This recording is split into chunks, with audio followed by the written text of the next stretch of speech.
Oke, kembali lagi para sahabat Sportsek kita tercinta. Dan kali ini kita ada acara baru yaitu Ngofside. Ngobrolin sepak bola sampai offside.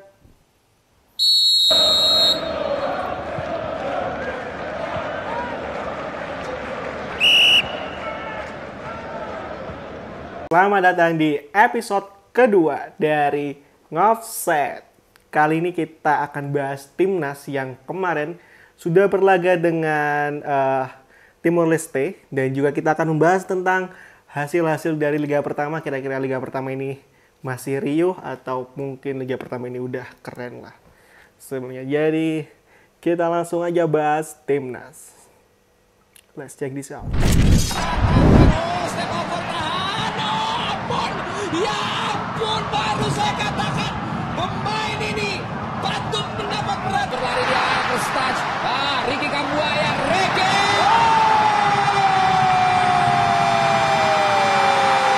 Kambuaya, pemain dari Persebaya, seorang yang membuat Indonesia bersorak malam hari ini. Begitupun pendukungnya di Surabaya. Kita akan bahas timnas yang topiknya udah kita bahas di Suara Supporter. Kalau kalian belum nonton Suara Supporter, wajib nonton. Itu bagus banget bahasannya. Tentang timnas leg ke-1 nih, antara timnas versus Timur Leste nih, Bang Aska nih. Kenapa kalau saya lihat ya, timnas di leg pertama itu boleh gue bilang tuh kayak terlambat panas lah. Mereka baru ngegolin di babak kedua kalau nggak salah ya. Iya, semuanya babak kedua golnya. Kenapa tuh, Bung? Kok kayaknya STY semakin kesini performanya semakin menurun? Ya mungkin STY ini masih performanya menurun karena masih coba-coba pemain ya. Soalnya materi pemain yang dipanggil STY ini cukup berbeda dibandingkan waktu Piala AFF kemarin. Mungkin STY masih coba-coba formasi, coba-coba pemain. Soalnya kan ini masih laga uji coba juga, laga persahabatan. Jadi masih sah-sah aja untuk coba-coba pemain. Apalagi lawannya kan Timor Leste yang secara peringkat FIFA dan secara performa kan jauh di bawah kita. Jadi mungkin itu yang dipakai acuan STY untuk jadi bahan otak-atik lah. Bahan percobaan beliau lah. Tapi ya itu, masalah dari STY masih sama kan. Masalahnya masih striker. Strikernya masih belum nemu nih. Striker timnas yang cocok siapa. Iya, bahkan Masa mau ambil Buah Salosa, Kurniawan, Dwi Yulianto lagi. aduh, masalah striker emang nomor 1 ya di timnas. Masalah satu di Indonesia. Tapi nih, Bung, statement dari Sintayong sendiri after match juga bilang jika Indonesia bermain seperti ini akan amat sulit lah merajai Asia Tenggara. Bener sekali, ini permainannya masih jauh. Lawan Timor Leste aja kan masih kesulitan kita kemarin. Kayak masih Iya, adalah kan lawannya sekelas Timor Leste. Ini diturunin. Tapi Timor Leste juga sekarang udah performanya udah agak naik sih dibandingkan Piala AFF tahun sebelumnya.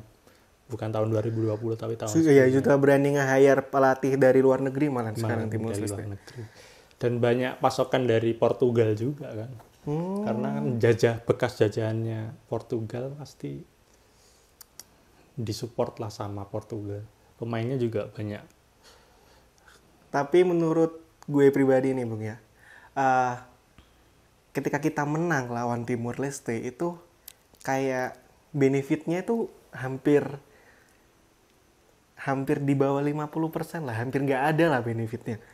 Oke lah, bisa dibilang STY coba-coba pemain ngerata samain semuanya main, tapi apa yang didapat ngelawan Timor Leste ini bukannya kita mau meremehkan ya.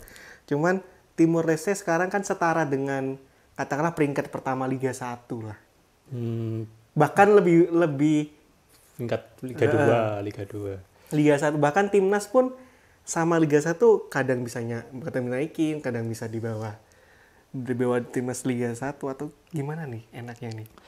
Kalau lawan uji coba sama Timor Leste yang dibilang benefitnya Bung Karis tadi sih sebenarnya peringkat FIFA kita otomatis naik soalnya 2 kali menang.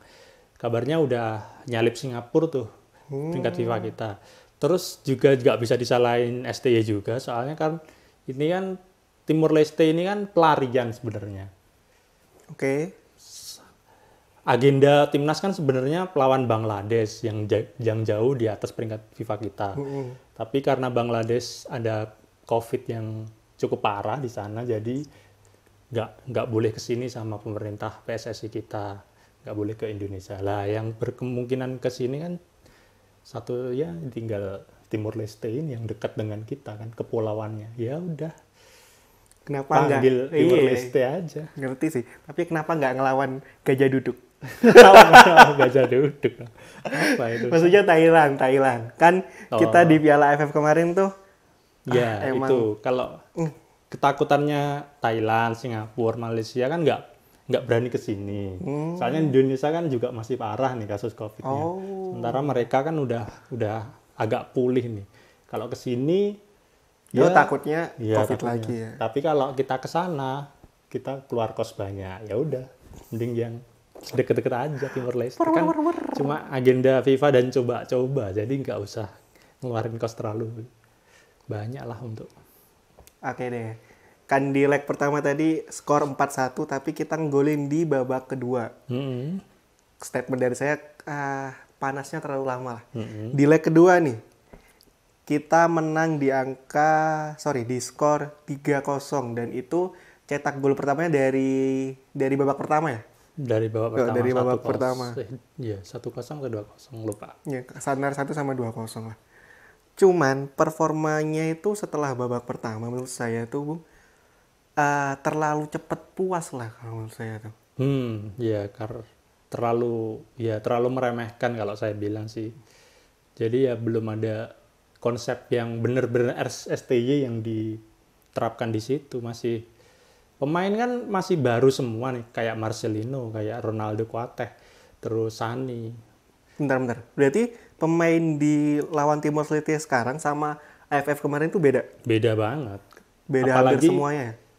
Ya beberapa pemain seperti Alfred Anda Dewangga, terus Nadeo kipernya itu masih sama. Yang lainnya rata-rata udah beda sih. Kayak Witan, Egy kan nggak dipanggil karena masih di klub luar negerinya sana kan masih turnamen, jadi nggak boleh dipanggil untuk sekelas uji coba lah. Kecuali kalau turnamen baru boleh mereka dipanggil. Soalnya kan ada reason yang kuat untuk kesini lah. Oke Bung. Tapi ini kita pro kontra lah. Anggapnya gue di sini jadi kontra lah. Kontranya adalah ketika ST yang kepengen ngebuild kayak semuanya dari 20 pemain lebih lah, dibuild bener-bener nih, porsinya disamain semua. Apakah waktunya cukup? Cukup untuk ngeraih goalnya kita nih? Ya bisa dibilang sih gambling sih sebenarnya. STY ini serba salah soalnya. Kan 2 tahun nih STY udah ngelatih, tapi belum mendapatkan hasil yang optimal. Tapi 2 tahun itu kita jangan lupakan juga, 2 tahun itu kita vakum liga. Terus ada COVID. Ya ada COVID. Jadi STY juga nggak punya referensi pemain-pemain yang bisa dijadikan acuan. Baru sekarang kan liga bergulir. Jadi STY ya kelabakan nih nyari pemain karena liganya kemarin kan udah vakum. Jadi ya terkesannya emang sempit waktunya, tapi ya mau gimana lagi. Tapi yang jadi masalah ini tinggal pemilihan striker sih kalau menurut saya. Kalau semuanya sih lininya sudah kuat, tinggal dibangun lagi ya dari awal. Chemistry-nya lagi. Apalagi ini rata-rata pemain muda juga, jadi masih terkesan egois, masih terkesan gerasa gerusuk sendiri gitu. Cuman Bung, dari kemarin saya lihat leg 1 sama leg 2 ya, yang salah satu pemain yang agak mencuri perhatian gue adalah pemain yang bernama Rizky Kambuaya. Menurut Bung sendiri gimana nih? Wah, Rizky Kambuaya benar-benar impresif sih. Ini pemain harus bermain di luar negeri sih kalau menurut saya. Jangan di Indonesia lagi. Soalnya ini penampilannya udah kelas dunia kalau menurut saya. Pemain timnas yang penampilannya udah sekelas luar negeri. harus coba lebih bermain seperti Witan, seperti Egy, seperti Elkan Bagot gitu. Harus berani tampil di luar negeri. Oke, kalau kita compare sama pemain lokal yang masih jadi andalan gue sekarang nih, Evan Dimas Darmono nih, ngelawan dia kira-kira lebih berat kemana? Kalau saya kalau era sekarang mending Ricky Kambuaya. Soalnya Evan Dimas master udah terlalu apa ya, ke Liga 1-an sih menurut saya. Lebih tenang Ricky Kambuaya dah dalam mengambil keputusan ya. Iya. Dan juga Evan Dimas kan juga udah statement juga kalau Evan Dimas itu nyesel main terlalu lama di Liga 1. Karena dulu ada kesempatan Evan Dimas itu main luar negeri. Oh iya, pernah denger sih pas setelah AFF bergulir, pas kita jadi juara itu kan, di under 19 sempat di beberapa ditawarin klub-klub luar gitu. Terutama pas udah ngalahin Korea Selatan itu dilirik banyak tim luar negeri, tapi Evan Dimas menolak dan memilih main di Liga 1. Ya, Liga 1 karena faktor keluarga lah, faktor apa. Terus sekarang dia menyesal main di Liga 1. Makanya dia ngasih saran ke Ricky Kambuaya, ke Pratama Arhan, ke orang-orang yang notabene kayak Ronaldo Kuate itu yang bersinar di timnas sekarang itu mending main di luar negeri aja. Justru jangan main di Indo lagi ya. Kalau Liga 1 kan belum jelas nih sistemnya, konsepnya. Kadang vakum secara mendadak. Kadang kalau kalian kepingin tahu beberapa Liga 1, tonton Suara Supporter. Benar sekali.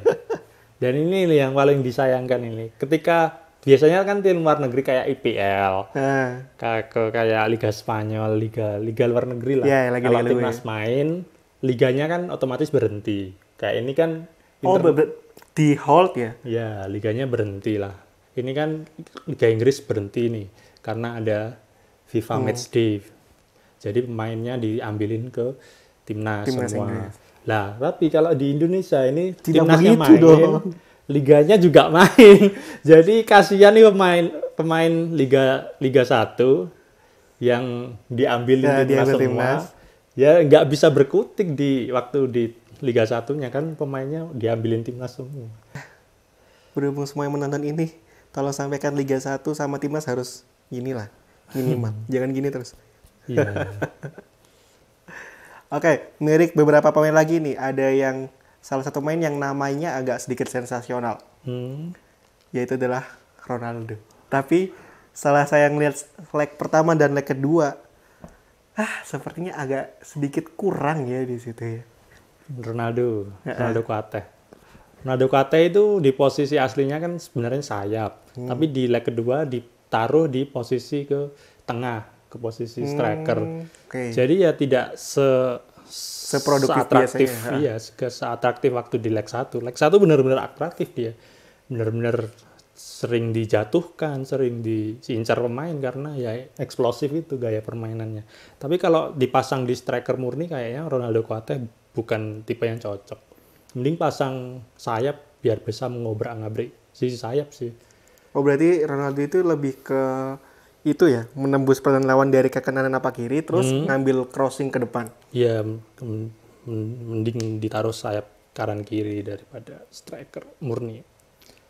Nah, striker timnas kan masih belum punya nih. Saya masih menunggu performa Rafli. Rafli itu striker yang baru dipanggil. Tapi belum dimainkan di leg 1 sama leg 2. Itu diambil dari klub apa? Diambil dari klub Arema. Ini masih di Arema cukup produktif. Dia beberapa kali mencetak gol, ya ini langsung dipanggil. Terus harusnya yang dipanggil lagi tuh namanya Dimas Derajat dari Persikabo, itu harus coba dipanggil lah sama STY. Dimas Derajat dari Persikabo. Emang bener-bener masalah striker itu jadi utama ya. Iya. Tapi first impression buat katakanlah kesimpulannya dari gue dulu nih. Kesimpulan dari leg pertama dan leg kedua tuh kita mainnya Liga 1 sekali. Sangat amat lah, bukan nggak sekali lagi, plek keteplek sama Liga 1. Dan kalau dibilang prestasi juga enggak, tapi kalau dibilang bukan pay to win, kayak ngelempar koin terus. Ya, kita menang deh. Ini pembuktiannya sekali lagi Mas Faris ini di tanggal 27 Februari. Ini kan ada AFF tapi yang U23. Ini gimana nih? Ini kan rata-rata pemain yang dipanggil kan masih mampulah main di U23. Under 23 kan ya. pemainnya muda-muda semua. Ini pembuktian STY nih di AFF U23. Apakah bisa berbicara banyak atau malah justru mendapat kecaman dari ex PSSI lagi. Kasihan sebenarnya. Tapi di leg pertama, leg kedua tuh wajah STY kayak nggak ada bahagia-bahagianya sekali. Enggak bahagia dia. Kayak, harusnya bisa main lebih dari ini. Tapi kok cuman gini doang. Justru itu mental yang bagus untuk pelatih sebenarnya. Meskipun mereka menang 4-1, 3-0, tapi kalau secara permainan di lapangan nggak sesuai harapan pelatih, ya harusnya seperti itu. Jangan justru cepat puas. Tapi ini pelatih dari Korea Selatan. Di Indonesia, kena mental. Ya, karena federasi kita terlalu ikut campur dengan urusan kepelatihan. Jangan diintervensi dulu. Biarkan STY membuktikan. Itu aja sih kalau menurut saya. Jadi kesimpulan dari leg 1 sama leg kedua lawan Timor Leste kemarin gimana, Bu? Kesimpulannya ya bermain belum cukup maksimal kalau menurut saya timnas. Masih terlalu yang penting cetak gol lah kalau menurut saya pemainnya itu daripada Minimal yang bisa cetak gol lah. Yang penting cetak gol daripada yang penting jalanin konsep dari pelatih. Kan lebih penting jalanin konsep dari pelatih daripada Bentar. cetak gol. Sebakat-bakatnya kita jadi pemain, seegonya kita nggak boleh setinggi pelatih. Soalnya yang megang untuk membagi tugas dan lain-lain dan merancang strategi itu tetap pelatih kita sih. Benar. Ya, jadi itu saja tadi soal timnas pertandingan antara Indonesia kita melawan Timor Leste dengan hasil yang ya bisa dibilang 50-70%, mereka keren lah. Kita pindah ke Liga 1 sekarang. Sekarang si Raja Banda Aceh. Oh, bahaya pemirsa. Gol!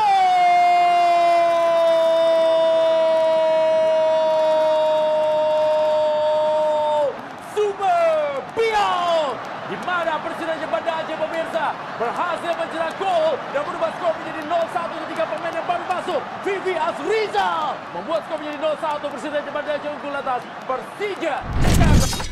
Menurut dan menelisik dari hasil Liga 1, sekarang Arema Malang mengkudeta Bayangkara dari puncak klasemen. Setelah Bayangkara secara mengejutkan takluk dari Persik Kediri. BTW saya sendiri nggak begitu ngikutin Liga 1 karena beberapa alasan pribadi juga. Tapi menurut Bung Anka nih, 5 klasemen teratas sekarang. Kira-kira itu emang worth it di situ apa? Ya, lempar koin menang lah. Kalau menurut saya emang peringkat 5 teratas sekarang layak sih di situ. Soalnya kan tim yang digadang-gadang juara juga. Kayak Arema, Persebaya, terus Persib, sama Bayangkara, sama satu lagi Bali United. Itu poinnya kan tipis-tipis tuh, 1 poin. Arema dengan peringkat kedua 1 poin. Peringkat kedua dengan peringkat ketiga 1 poin. Begitu juga dengan sampai peringkat kelima itu 1 poin semua jaraknya. Jadi bahkan jarak dari peringkat ke-1 Arema sama peringkat kelima Bali United itu jaraknya cuma 3 poin. Jadi masih gejolak perebutan juara Liga 1 ini masih cukup seru lah buat cukup dilihat. seru lah sampai game week ke terakhir. Jadi kita lurusin sekarang yang sementara. Minimal sampai video ini tayang lah ya. Yang pertama adalah Arema Peringkat 1. Yang kedua Persib Bandung. Oke, ketiga ketiga Bayangkara FC ya. keempat Persebaya, kelima Bali United. Nanti bisa ditampilkan aja klasemennya di. Oke, dari 5 itu yang saya nggak expect itu adalah Bayangkara FC. Bayangkara malah justru juara bertahan nih di Liga 1 kayaknya ya. Juara bertahan atau 2 tahun sebelumnya juara ya. Pokoknya pernah juara lah akhir-akhir ini. Kan Bayangkara ini memang produk dari kepolisian. Jadi ya uangnya mengucur terus. Oke, soalnya denger-denger dulu pas Bayangkara FC baru dibentuk tuh mereka nggak mau pakai pemain dari luar. Tapi sekarang Pakai luar. sekarang udah pakai pemain dari luar ya. Pakai luar. Bahkan kayak Ezekiel itu dulu top skornya Persib Bandung di situ. Renan Silva meskipun udah pindah tapi tetap pernah main di situ. Banyak pemain bintangnya Bayangkara. Oke, terus kita pindah ke Persebaya. Persebaya kemarin kan agak sedikit pro kontra tuh soal masalah manajemen dan pemain juga. Menurut sekarang Persebaya patut nggak di tengger 5 teratas? Patut. Persebaya justru penyumbang pemain timnas terbanyak nih. Oh, dari Sekarang Persebaya. iya, Marcelino, Rahmat Irianto, Rizky Ridho, terus siapa lagi ya? Ricky Kambuaya yang tadi bermain impresif itu kan dari Persebaya. Jadi Persebaya 50% pemainnya dari lokal semua ya? Justru 80%. Kan ketetapan Liga 1 kan pemain asing cuma boleh 4 main. Oh, satu klub. Satu klub 4 pemain, 3 dari luar negeri, entah terserah, 1 dari pemain Asia. Nah, top skornya Persebaya yang dari Asia, Taisei Marukawa dari Jepang itu bermainnya cukup impresif nih. Digadang-gadang kayak Tsubasa Ozora katanya. Berarti bisa overdrive shoot lah. Iya, makanya. Atau dipanggilin Misaki bisa tendangnya bisa berdua gini. Iya. Kurang Hyuga-nya doang nih. Kalau Hyuga udah nemu striker timnas nggak perlu pusing lah. Ntar saya jadi Wakabayashi. Oke, next lagi kita adalah Arema dan Persib dan juga Persebaya. Arema Persibaya menang dengan skor identik yaitu 1-0. Arema menang lawan Persipura, Persib menang melawan Persikabo dan juga Persebaya menang lawan PSSS Sleman. Iya, karena ini ketiga papan atas ini menangnya cukup identik 1-0 semua. Jadi ya masih merata nih Arema meskipun main otomatis diserang terus.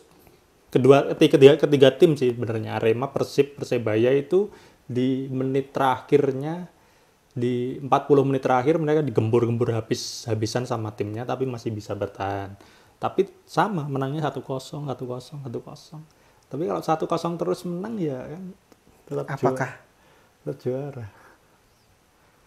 Jangan. Itu kita di beda acara aja. Oke, lanjut.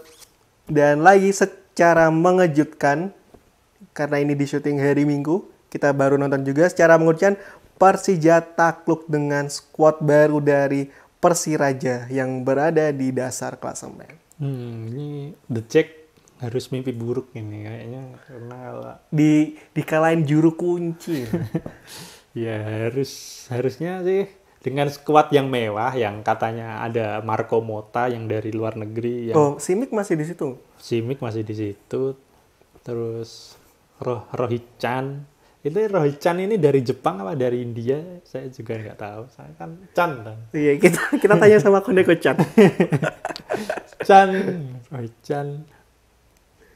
Tapi ya harus kalah tapi Persiraja di putaran kedua ini tampil cukup impresif karena mendatangkan beberapa pemain baru dan juga pelatih baru. Jadi meskipun timnya baru sekali menang ya, 2 kali menang sama Persija ini sih di dasar klasemen sementara. Berarti bursa transfer pemain lokal tuh masih bergulirnya cepat banget ya? Kalau Liga 1 saya nggak paham sih bursa transfernya. Tahu-tahu ada masuk, gitu ya. aja. Maksudnya nggak ada kayak luar negeri kan ada akun yang bernama Fabrizio Romano yang biasa nge-tweet kalau ada perpindahan pemain. Kalau Liga 1 kan kita nggak tahu nih siapa. Jangan-jangan dulu Simic lari-lari di GBK sama dicomot gini doang. Masuk Persija. Kayaknya sih. Kayaknya dulu kan itu sama Via Valen nih. Oke, yang terakhir dari dalam negeri ada 5 besar BRI Liga 1. Tadi ya, 5 besar BRI lagi sekarang poinnya tipis-tipis hampir terpaut 1 poin satu sama lain. Nggak hanya di klasemen atas, di klasemen juru kunci kita katanya juga kemarin sempat agak kejadian seru-seru nih. Cukup seru karena sama kayak papan atas, poinnya juga nggak terpaut jauh. Terpaut berapa ya? Persiraja sama peringkat ke 16 ke 15 itu poinnya terpaut 5 doang kalau nggak salah. Jadi masih banyak kemungkinan untuk 3 tim degradasi kan diambil 3 untuk degradasi. Tapi yang sejauh ini masih terancam kan Persiraja, Barito sama Persela Lamongan yang di bawah 3. Barito Putra terancam ya? Ya. Tapi ya kayak Persik Kediri, kayak Persipura itu masih punya kemungkinan untuk degradasi juga. Kan poinnya masih tipis lah dengan ketiga tim itu. Jadi ya persaingannya nggak cuma atas aja yang seru, tapi Liga 1 yang bawah juga seru. Ini malah kebalikan dengan Liga Inggris ini. Liga Inggris gimana Liga Inggris? Liga Inggris kan biasanya poinnya tipis-tipis. Tapi sekarang poinnya udah jauh. Udah jauh lah, udah hampir kelihatan yang juara siapa, Manchester City lah. Yang hampir kelihatan kalau Manchester City yang juara. Soalnya poinnya dengan Liverpool kan terpaut 9 poin kalau nggak salah. Cukup jauh ini Liverpool mau mengejar, tapi Liverpool masih ngutang 1 pertandingan. Nah, kalau Liga 1 kan pertandingannya rata semua, udah main 21 kali semua. Kalau di Liga Inggris ini kebalikan juga. Biasanya Liga Inggris itu aturan sistemnya, biasanya Liga Inggris itu sistemnya setara. Kalau main 21 semua setiap grup. Tapi ini Liga Inggris ada yang baru main 17 kali, ada yang baru main 20 kali, 21 kali. Jadi kebalikanlah sama Liga 1 kita. Ini apa Liga 1 kita sudah terstruktur, apa Liga Inggris justru mengalami kemunduran? Ya, silakan bagi Anda kalian semua yang sedikit tahu tentang percekcokan duniawi Liga 1 bisa kolom komentar di bawah. Ya, semoga harapannya yang pertama lah, Liga 1 kita semakin ke atas levelnya. Meskipun tadi masalahnya, kenapa saat timnas main, Liga juga harus main dong. Harusnya stop dulu liganya. Jangan. Timnas main berapa kali sih? Astaga. Ya, tapi kan timnas main di event penting, di FIFA Match. Ya, maksudnya timnas main berapa kali kok Liga nggak mau berhenti dulu? Makanya. Cuma main di 2 kali aja, direcokin. Itulah komentar kita dari dalam negeri kali ini. Terima kasih sudah menonton video episode kedua kita, dan jangan lupa kalian like dan juga subscribe. Dan juga komen kita mau bahas apa di Offset kali ini khusus forum untuk sepak bola. Jadi kira-kira mau bahas tentang Liga 1 lagi ataupun timnas ataupun yang luar negeri juga boleh, kayak kemarin kita bahas tentang MU dan lain-lain ya. Jadi terus stay tune dan jangan lupa untuk tetap offset.